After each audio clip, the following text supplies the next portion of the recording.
Ramadan is also the month in which the Quran, the holy book of Islam, started to be revealed for the first time. The journey of fasting starts with the sahur, the pre-dawn meal. Fasting opens the doors of deep contemplation as the believer realizes his blessings.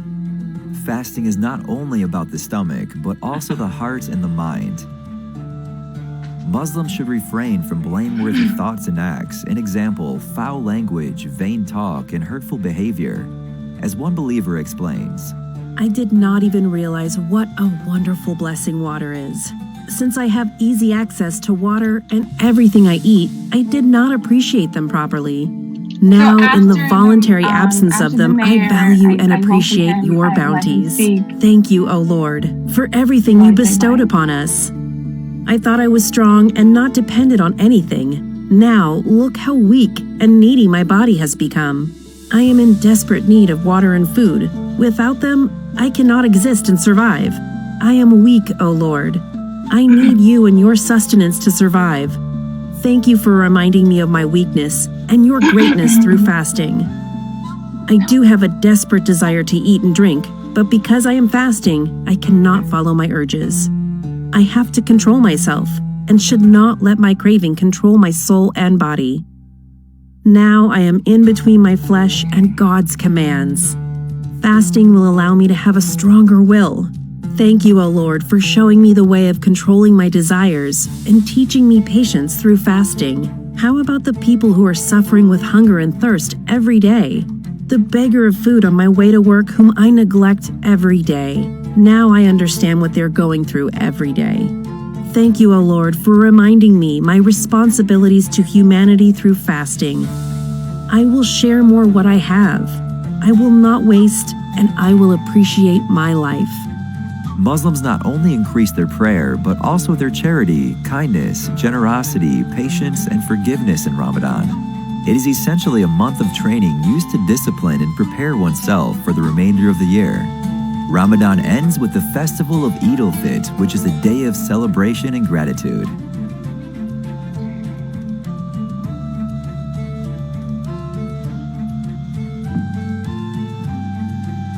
Hi everyone, and welcome to our final virtual Iftar dinner for 2020. As many of you know, Peace Island Institute, Connecticut has hosted many Iftars in the past, but none virtual. This is a completely different experience for us, and we are happy to be here under the circumstances before us during these times. Tonight, joining us for Iftar is Imam Gazman Aga, Reverend Adam, and Reverend Ashley Eckhard, and we will be discussing what fasting means for the faith of Islam as well as Christianity.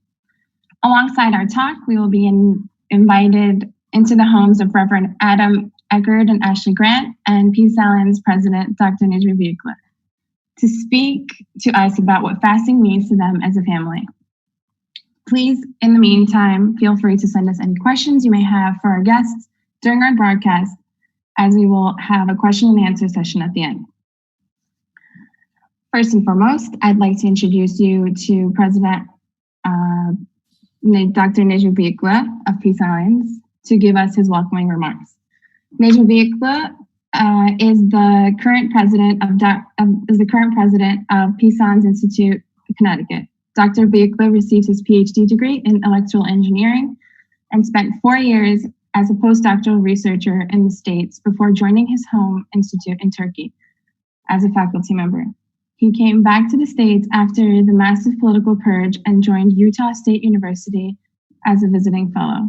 Since 2017, he is a tenure-track assistant professor of electrical engineering at UConn and is leading his research group at an atomic layer engineering, exploring novel material solutions for clean energy applications. He is a father of 3 and enjoys all kinds of sports, outdoors, and cross-cultural gatherings. Dr. Biekla? Thank you, Tuba. It's a pleasure. Thanks for having me.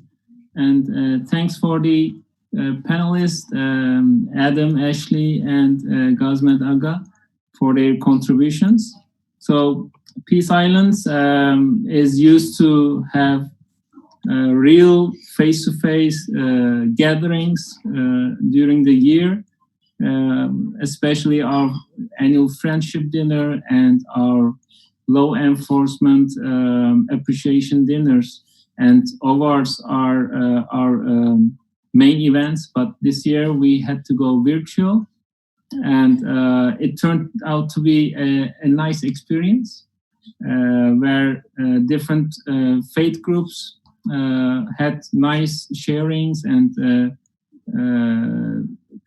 exchanged their experience, not only in fasting, but also how they are coping in their faith communities during these difficult times. So I would like to thank you for organizing and hosting, and I will look forward to what Adam, Ashley, and Gazvand Aga will say about fasting in general. And then hopefully we'll have a few minutes at our dinner table with my family, with our kids, and maybe have a few words how we and they feel about Ramadan, about fasting, and if any questions arise, we would like to do our best to answer. So thank you very much. Thank you so much. As a surprise guest, we have Mayor Ben Blake online. Hi, Mayor, how are you? I'm doing well. Happy Ramadan. I apologize for joining late. I had some technical difficulties. No, thank you so much for joining us. If you don't mind, I'll introduce you, and we'd like to hear your remarks. Mayor Ben, so in November 2011, at age 33, Mayor Ben Blake was elected the 10th mayor of Milford, Connecticut. He previously served 8 years as a member of the Board of Aldermen, including terms as minority leader and as chairman. Mayor was born in Milford, and his parents, grandparents, and even a generation before that made Milford their home. He attended the University of Richmond in Virginia, where he studied history and government. While in Virginia, Ben taught civics to high school juniors and seniors. He then returned to Connecticut, attended law school at Quinnipiac University, and from 2004 through 2011 practiced law on the beautiful downtown Green. Now, in his 5th term as mayor, Ben has enacted a series of cost-cutting initiatives and streamlined cities' operations to make Milford government more effective and efficient. Welcome. Thank you so much for joining us. Thank you for having me. Well, good evening. And Good evening. it's certainly a pleasure to join all of you. Happy Ramadan. I know this is a special occasion, and these are very unusual circumstances. These are extraordinary times that we find ourselves in. And, usually while fasting traditionally tests our patience in many ways, there are many things that are testing our patience these days. Our lives have all changed dramatically. We've had to reinvent all of our daily routines, from the way that we interact with others, to the way that we dine and get exercise, to the way that we recreate, to the way that we work, to the way that we worship. We have, undergone so many changes over the last couple months. Our local businesses are being tested. Our schools, have transitioned from classroom learning to home-based education. And these are huge temporary changes, and we don't know exactly when they are going to finish up, how long they're going to last. But for all of us, certainly myself and my family, we are, relying on faith for direction, for guidance. And if there's one silver lining that's coming out of all of this, it has really taught us that we need to reprioritize and focus in on those things in our lives that are truly important, like family, our faith, our tradition. And for that, we are, all truly blessed. So on behalf of the city of Milford, I know that I'm proud that the Turkish Cultural Center is here in our city, in our community, and I am grateful for all of the contributions that you make to this community, all of the services that you provide, all of the many ways that you give back to this great town. And I just wish you many blessings. I wish you thanks and happiness and lots of healthy days to come. Thank you so much. We really appreciate it. Moving forward with our virtual Iftar program, how weird is this, by the way, guys? How weird is it to just be in this virtual environment, not having you guys sitting across from me in our regular Iftar table?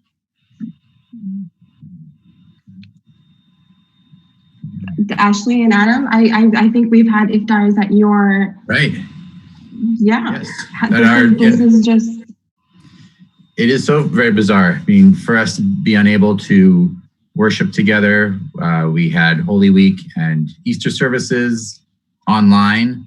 Thankfully, lots of folks made that as spiritually uplifting as possible. But yeah, as difficult as that was, the idea of trying to share a meal virtually is beyond a challenge. It totally transforms that whole experience. So we're grateful that you all took the initiative to make this possible, because this has been a profound experience for us to share in this, knowing that we are all in this together, truly, that this hasn't been, there's no discrimination of this this virus upon people in the general sense, although there are ways in which it does, but in the overall sense, we are in the storm together. So so we thank you for making this possible. Thank you for joining us. Imam Ghazi, I remember having Iftar last year at the Albanian. Yeah, I can easily say that I'm still hungry, even that we are doing a virtual Iftar dinner. Especially speaking for Peace Islands Institute, which is known for the best food in the town as a Turkish food. I must admit that we are missing the real Peace Islands Institute Iftars. But what I am observing is that even this virtual gatherings are very important for a lot of people, are very important for us to, even this picture that we are giving now, 7 different people from different cities, even from different cities, from different denominations. It's a picture which gives hope. And I think that during this hard times, regardless of our faith, being a Muslim or a Christian or a Jew, or even without faith, every human being realized that we need each other. Regardless how rich you are, we live in a rich state. Connecticut is a rich state comparable with a lot of states. And we are seeing that doesn't matter who you are, you need the other. You need your neighbor.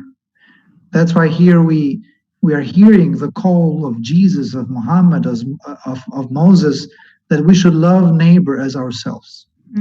And even virtually, let's admit this.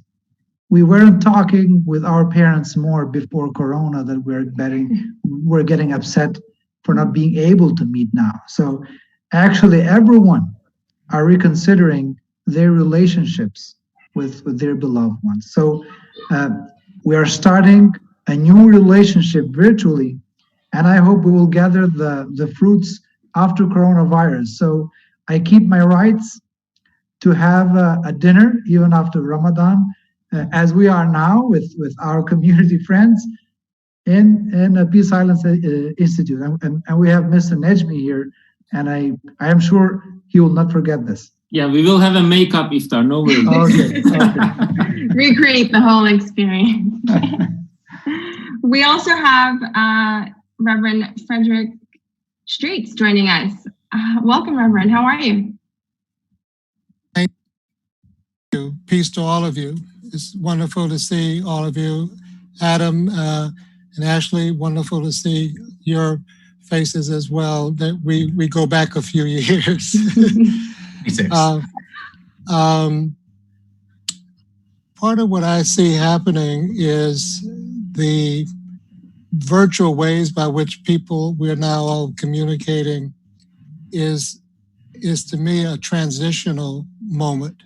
We will not always be doing things virtually. What will replace it is yet to emerge. It would be something in addition to this kind of medium. I'd liken it to both a psychological and spiritual challenge. Have you ever gone out to a store and say bought a little plant? You saw a plant and you say, oh, that'll look great in my bedroom, my study. And when you come home and put the plant down, no matter where you put it, it doesn't seem to fit unless you take something else out. And you wind up changing the whole room to accommodate that plant. Well, to me, this pandemic is challenging us it has moved into our psychic and spiritual spaces. And it's requiring that we figure out a way to accommodate it in a way that will make it less threatening. And this is, I think, going to result in new ways of thinking, new ways of experiencing our sense of self and connection to our fellow human being. And so I find myself thinking more and more about what does it mean to hope in this current context, as hope is not only a source of strength in the moment, but it can serve as a bridge to what will come that we hope will be positive. And two things have happened that symbolizes this hope. One is every morning and out in our backyard, I'm awakened by this cacophony of wonderful birds just singing and chirping all over the place. So I've been more attentive to the bird song, and that's one. And number two, we have an all-season reef hanging on our door, on one of our side doors to our house.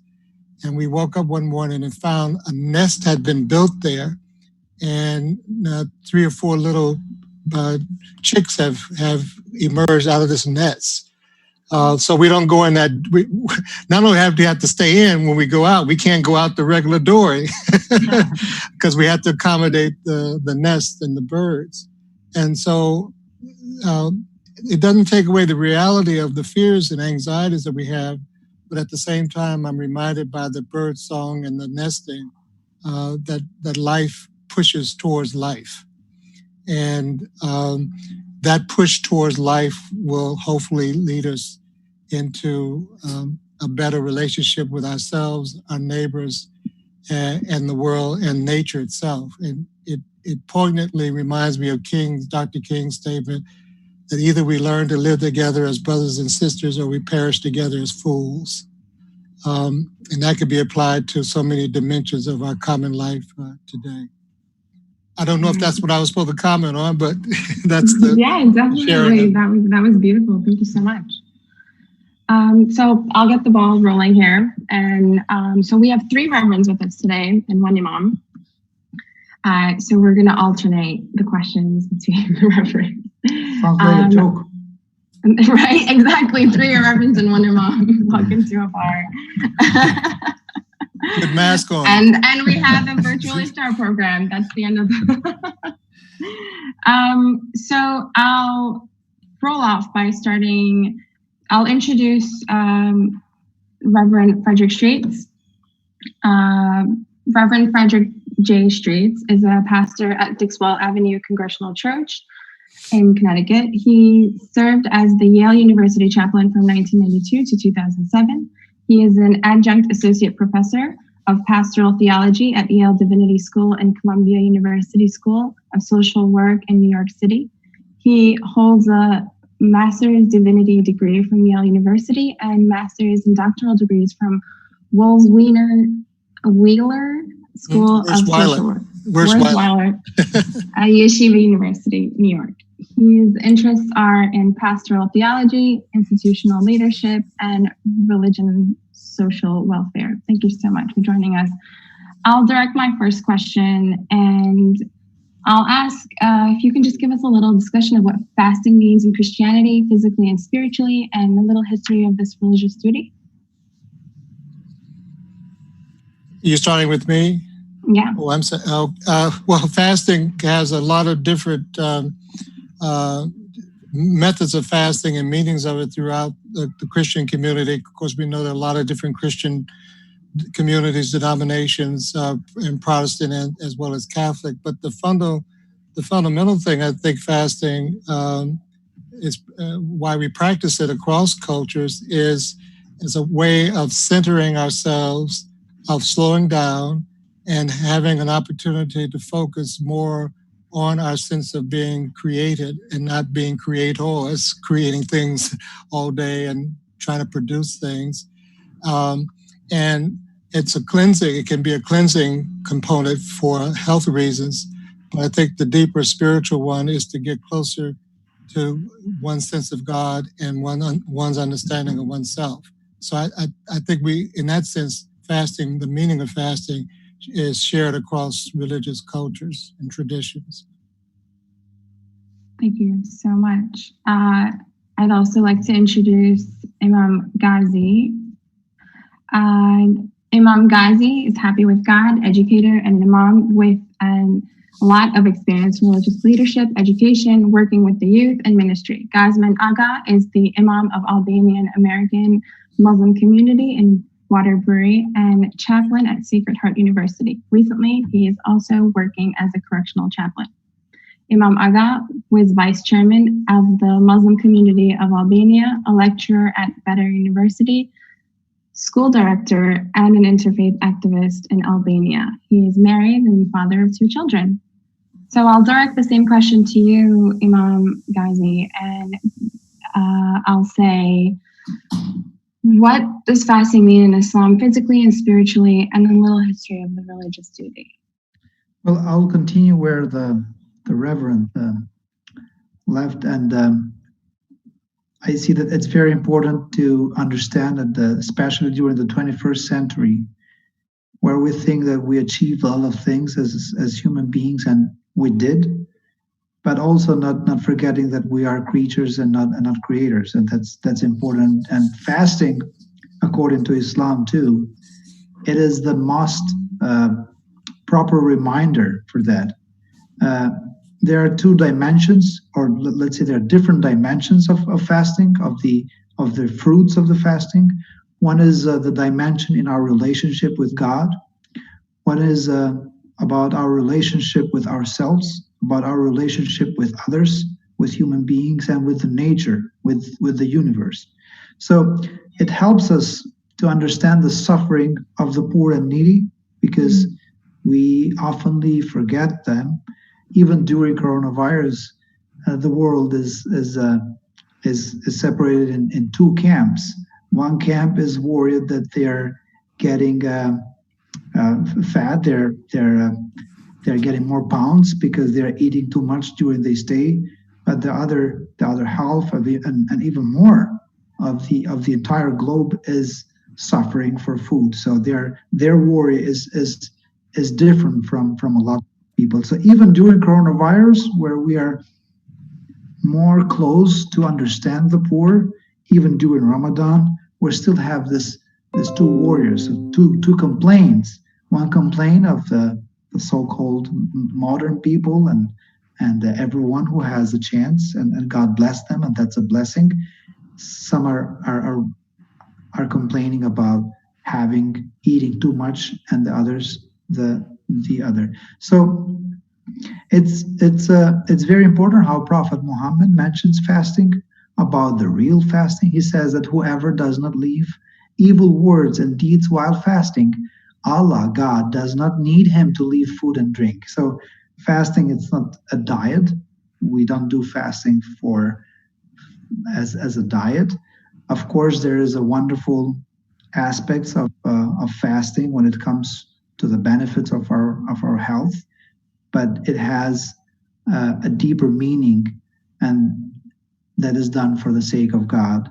We fast for the sake of God, and as Reverend mentioned, we too in Islam is believed that it is a worship prescribed in all traditions. So all faiths according to Islam, all religions, all systems of religion, all people before Islam too, they had fasting. I would say that to conclude, because we are 6 6 people. Fasting is a shield, so the one who fasts should avoid the bad behavior, and that would be the best fruit in this world, with the hope that we will have the other one in hereafter. Well said. Thank you so much. I'd also like to formally introduce Reverends Adam Eckerd and Ashley Grant. Reverend Adam Eckerd and Ashley Grant serve as the pastors of First United Church of Christ, Milford, Connecticut. They have served as staff there for a combined 30 years in different capacities. Reverend Adam focuses on the worship life, spiritual care, and administration of the church, as well as Bible study and leading the staff. Reverend Ashley is also integrally involved in worship and care of the people, as well as the high school youth group and Milford Food to Kids, which provides weekend meals to food insecure children. They are parents to, in their words, not mine, 4 very energetic children. Thank you so much for joining us, Adam and Ashley. My question for you guys will be, currently there is no congregational prayers being held because of COVID-19. What are your thoughts on this very unusual situation? What would you recommend to faith communities while they cannot attend congregations while staying at home, especially during the holy days? So we find that across traditions, this has been a vexing time. It's been just a big dilemma, because all of our traditions rely on people being present to one another. And so how to bridge that? In some cases, we've been, in a strange way, having to go back to theological discussions that are over 500 years old. For example, to talk about the ways in which communion, one of the sacraments of the church, how that operates.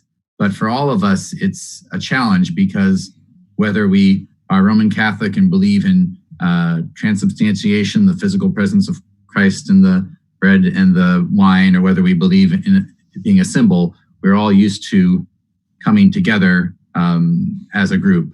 So some Protestant traditions like ours, we've been able to adapt by having worship services online, and it keeps the spirits up, but it's still just not the same. I don't know, Ashley, what would you say about that?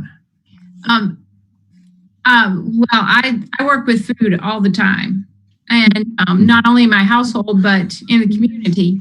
And I think what we're trying to put together right now is kind of in connection with the first question about fasting. And my earliest biblical memory of Jesus was Jesus in the wilderness, and Jesus say, having to go through the test of it's not just being led by this physical food, but by the spiritual food. And, for those who are really oriented toward that physical food and that direct connection of outreach to others, and communion, we're having a really hard time, because we know that, yes, it is more than the physical food. It is the spiritual food we seek, but we are just aching to make sure that people are taken care of. And so I think we're having to stretch our imagining of applied religion, and that means that we're not stuck in our buildings anymore. We're trying to get out into the community and in a safe way, but we're trying to make sure that resources are meeting people. And in that meeting, it shows that we're caring, and when folks are taken care of, then we know that that they're going to be in a better position to connect with a God who cares for them and a community who cares about them. So I think in a congregational sense, if we know that we're taking care of others, we can be a little more settled in our spirits, and that allows us to know that we're hearing God's call and being Christ's disciples, and listening to where our faith foundations are leading us. Thank you so much. So as I mentioned to our viewers, that we are virtually invited into the homes of Adam and Ashley and President Dr. Nidra Biekla. They will be giving us insight into, one, how they're coping right now, and Dr. Biekla will be talking about what Iftar is like right now, being in the family, and how it goes about what it means to his family altogether. So thank you guys so much for opening up your homes to our viewers, and thanks for inviting us in. Thank you. Dr. Biekla, so how is it going? How is virtual Ramadan, and how is it being all stuck in together?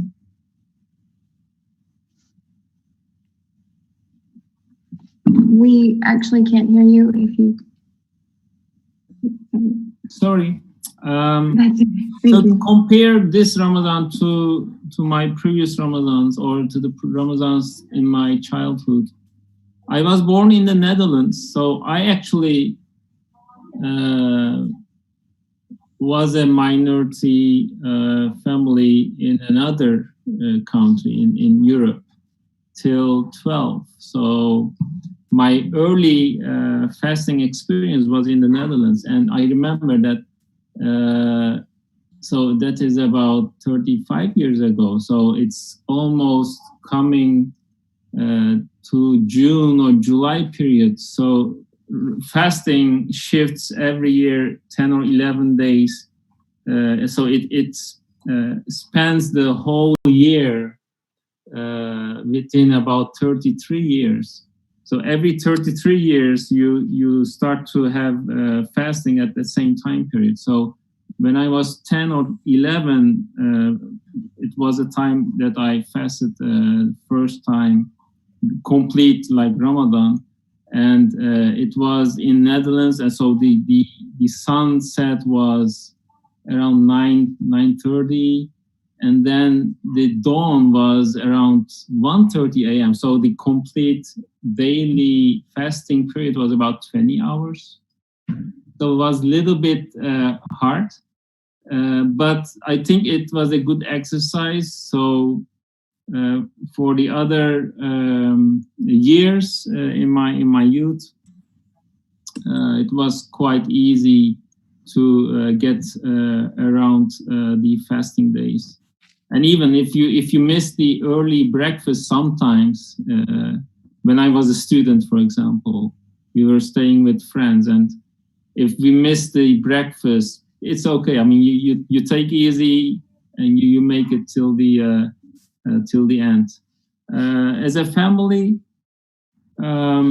so our kids are 7, 11, and 14. So 2 middle school girls and 1 active boy.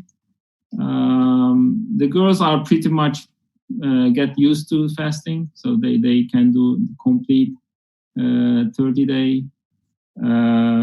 Boy started this year, so it was his debut year, and he made about 9 days complete.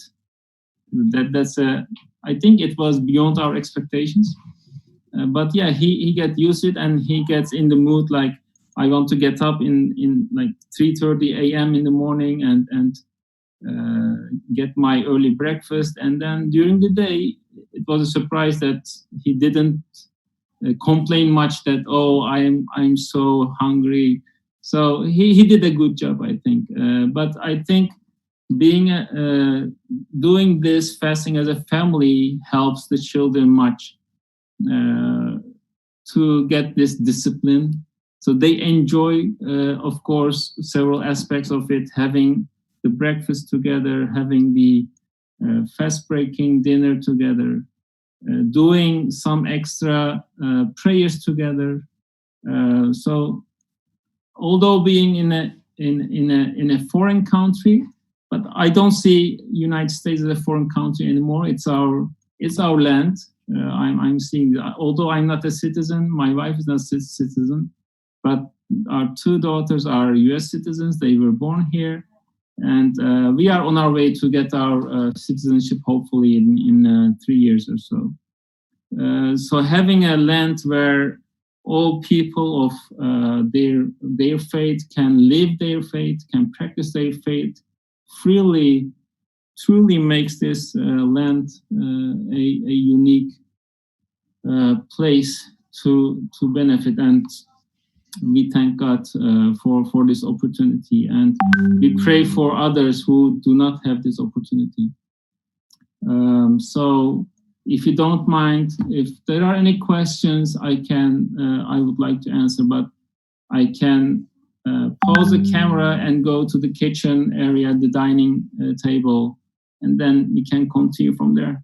That's our favorite area. Before we do that, I'd actually like to take the mic to the mayor and just to give a little insight into how his constituents are dealing with this. And religious leaders, I'm sure you've reached out to them. There has been, it's just a whole shift, and your duties as mayor, I'm sure, have elevated, just because everybody's, we're constantly watching the lines and, just looking to see what our political leaders, what our leaders are going to be saying. How have your duties changed in this time? Give us some insight. Give us the inside scoop. So this is, as I said, unprecedented. We've never experienced this before, so there is really no game plan to follow. You cannot just rely on things that have happened in the past, because there is no thing that has happened that's really even similar to us in our lifetimes. So we are relying on the experts. We're relying on the healthcare professionals to give us guidance, and we're using that best advice and trying to make the best informed decisions based on that. But there are so many things that are coming at us because everybody, their routines have changed, and the new information that we're getting is not coming on a weekly basis or a monthly basis. These new things are happening on an hourly basis, and we're trying to shift all the different operations in the city of Milford, just like our churches and our synagogues and our places of worship are changing all of the ways that they practice, every single aspect of our lives, from schooling to parenting to leading, is really adjusting, and it continues to adjust. So we're really trying to be sensible, be a little bit more patient than we ever have before, because there is certainly a mental health component to this. I personally am asking people to, get outside, take a walk, do things to keep your mind and your body active, to stay focused, and really trying to get exercise, even though that means doing it in a socially distanced way, solitary exercise where you're taking walks, or you're jogging, or you're biking, or you're hiking through some of the great open spaces that we have. Those are the things from a mental health and a physical health standpoint that each of us needs to do. And that's really my main goal, is to try to be that person to cheerlead that, to make sure that we're doing those things to keep each of us sane and safe. But for all of us, I hear that a lot of us have children here. That's the difficult part for me, at least, because we're trying to make sure that they continue to get a great education, continue to be safe at the same time, and be healthy. And again, making sure that we think about their needs, because this is not normal for them. And it's probably the hardest for the children. I know that it doesn't affect children like it affects some of the more vulnerable populations, like our seniors. But this is having a big effect on our children, just because they don't know how to cope in a lot of situations. Yeah. I personally, I have a 1-year-old, I have a 2-year-old, and he's driving me off the wall. So thank you so much for being here again. I can't stress that enough. But I'd also, while we have the Baker family getting set up, I'd just like to turn the camera to Adam and Ashley. I know you guys had Easter recently. How was that? How did you guys cope? How was it compared to your childhood? It doesn't necessarily have to be COVID-19 related, but just, compared to now and then. Well, I lived all around growing up. So I'm used to living in Florida and having sunrise services where it's nice and warm and you get to see the sunrise and it's lovely. And here it's a little bit different, but I'd say that in general, I don't know if there's been a huge shift in my lifetime in terms of experiences. We've tried to keep up the traditions of all of Holy Week from Palm Sunday through Maundy Thursday and Good Friday to Easter. I do think that this year was very different. We generally have an Easter egg hunt, or our Minister of Faith Formation calls it an Easter egg scramble, because we don't have any places to actually hide the Easter eggs on our church lawn. And so the kids just basically run and scoop them all up. So we weren't able to do that, but we found ways to adapt to that. And we had an Easter service that was online. Then more people really, probably between the services that we had for Easter, watched that than normally would on an Easter. So I think that people are really yearning for that connection in a way that they would have taken for granted before. And the music especially, it's so different to not be singing in the same place together, with music being such a foundational part of the Christian tradition. Protestant churches, we really love that. So that was different. But putting together an Easter service as two ministers, that took a lot of time, because now if you pre-record it, then you can edit it and try and make it more and more perfect. And Ashley is a perfectionist. Oh, yay. But so that piece takes a lot more time. So 1 minute of worship online equals at least an hour of editing. More like 4.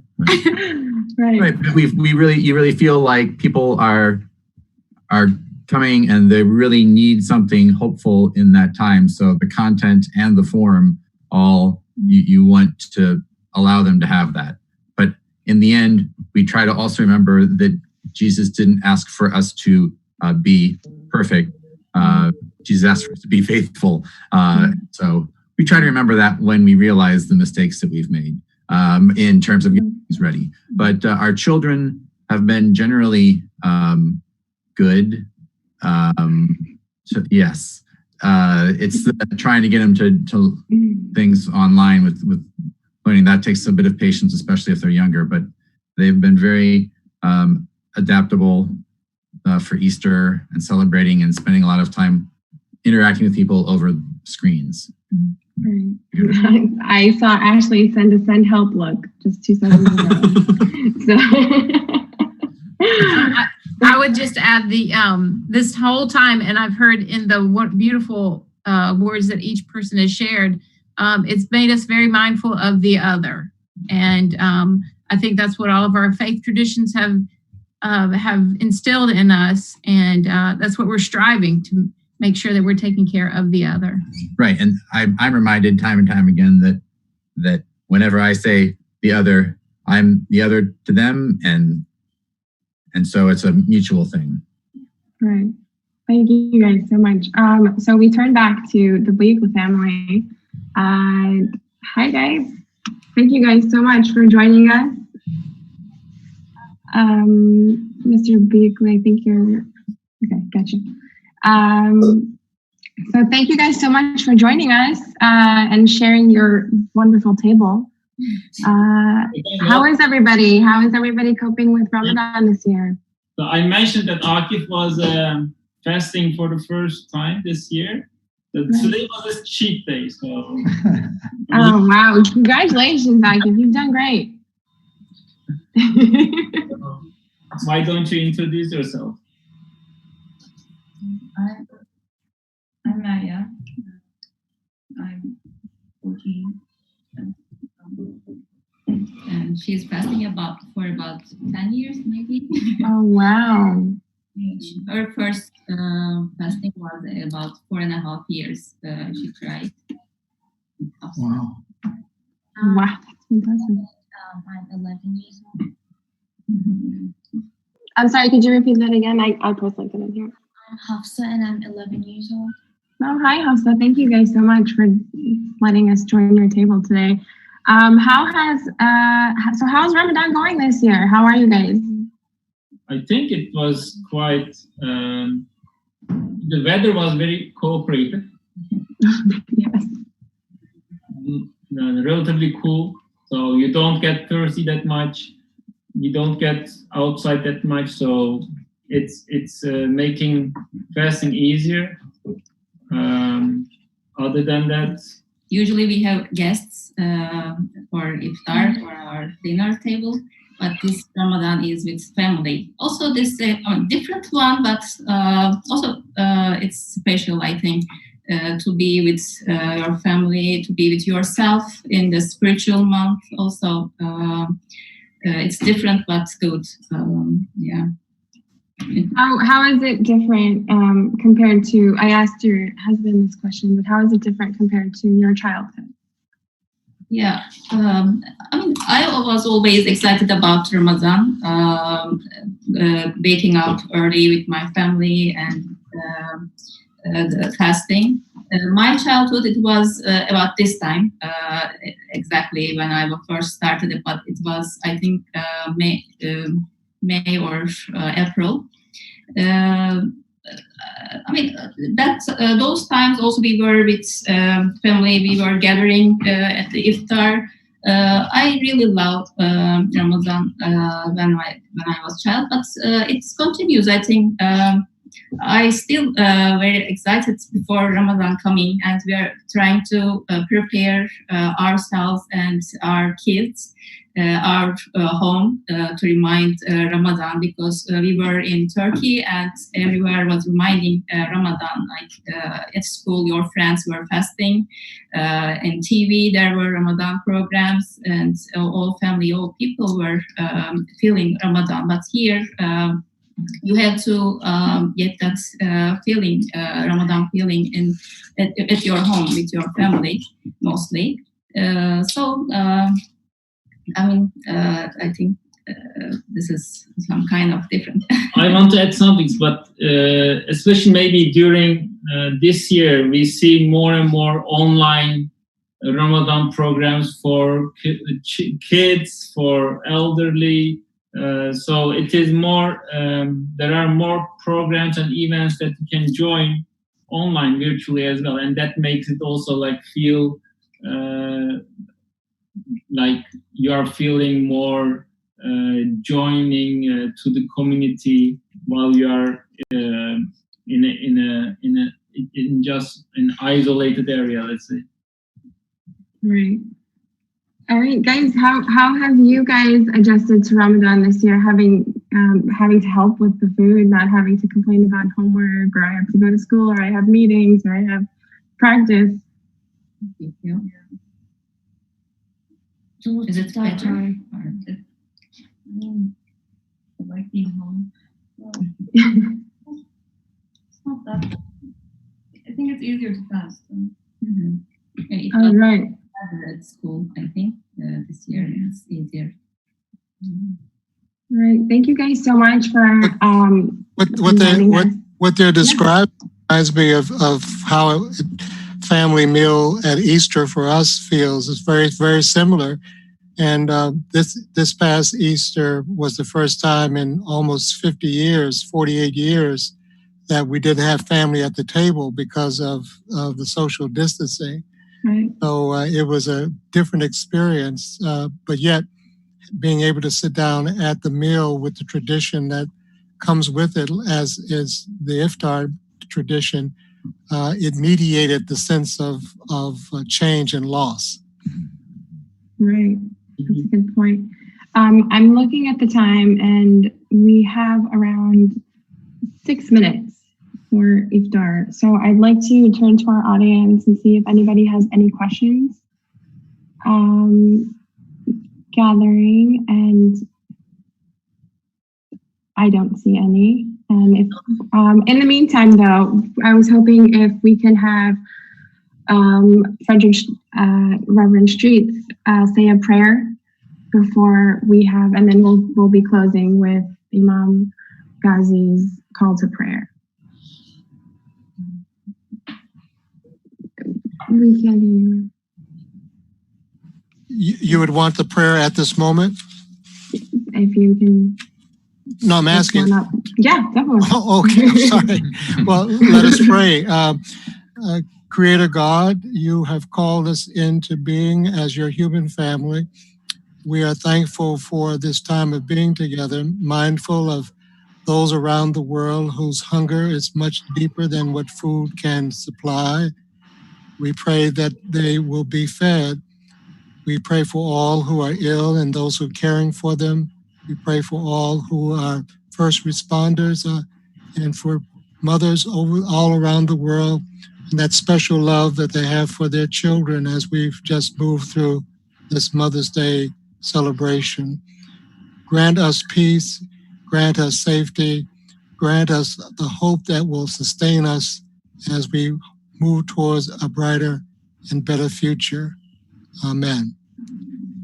Amen. Thank you so much. And Adam and Ashley, if we could whip up a little. I see no questions, so if we could whip a small prayer on your end, just to keep it nice and tight. Sure. I just wanted to that a member of our church made a quilt before the outbreak with puzzle pieces on it. Oh wow, that's cool. So I just wanted to offer a brief prayer that is connected to that. So definitely, thank you. Sure. Holy One, you are with us in our homes and our places of work. You are one, and in you we are one. Connect us like pieces of a puzzle. Even if we do not know how we fit together, you know. So help us to explore the shape of our own faith and the shape of our neighbor's faith so that we may find peace together. In your holy name we pray. Amen. Amen. Wow, that was beautiful. Thank you so much. I'd like to, I'm looking and there's no questions. So I will just, I'd like to give our closing remarks, and we will end it with Imam Agha's call to prayer. But before that, anybody have any last remarks? I personally would like to say thank you so much for joining us. This has been a completely different experience in terms of Peace Islands. We were very used to having everyone around us, event just filled, and just sharing just the talk and, these circumstances. Just having to cancel our iftars and our dinners was just heartbreaking for us. And, there's hope and we're hopeful, but it was just really nice seeing you all, having to share this time with us. And thank you so much to everybody. Anything you guys would like to say? Thank you. I would just say that thank you so much. Your spiritual discipline is inspiring, and I'm blessed to be with you. Thank you. Oh, thank you so much. I would say that looks like we are seeing the real aspects of the month of Ramadan. Nobody is looking at us. Everyone is looking to the table and the durek there. So this is fasting, actually. Having the food in front of you, being without eating and drinking since 4 a.m. and not touching it just for the sake of God. And I see hope, especially when I see two young girls and a young man who is in the same steps. That some people see faith in youth that it's absent, it's not as old times, but I see a lot of youth as we have tonight in this example. A lot of youth which are determined, which are in the footsteps of being faithful and successful, not just people of faith, but people of success, of education too. And of course, it's a good example for the adults. If an 11 years old can stay away from eating and drinking for 17 hours, that is a good example for the rest to stay away from bad behaviors, staying away from everything that harms humanity. So congratulations to the family, and I would like to thank the mayor too, Mr. Blake, because he pointed out an aspect which is very important. Some people tend to not see the role of religion in the public life. And I think that during coronavirus, religious communities made their best. They were there to help the communities, not just spiritually, but also helping with food drives, food banks, etc. And if we have this connection, I think that we will have better days after Corona. Yeah, I mean, Mayor, thank you so much for joining us. Reverend Streets, Reverend Adam and Ashley. And I guess this is where we say goodbye. Thank you all so much. And you guys look like you guys are having a great dinner. Be healthy. Peace. Peace. Thank you. Allahu Akbar, Allahu Akbar. Allahu Akbar, Allahu Akbar. أشهد أن لا إله إلا الله. أشهد أن لا إله إلا الله. أشهد أن محمدا رسول الله. أشهد أن محمدا رسول الله. حي على الصلاة. حي على الصلاة. حي على الفلاح.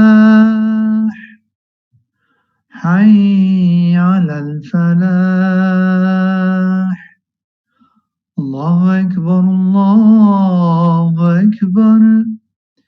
لا إله إلا الله.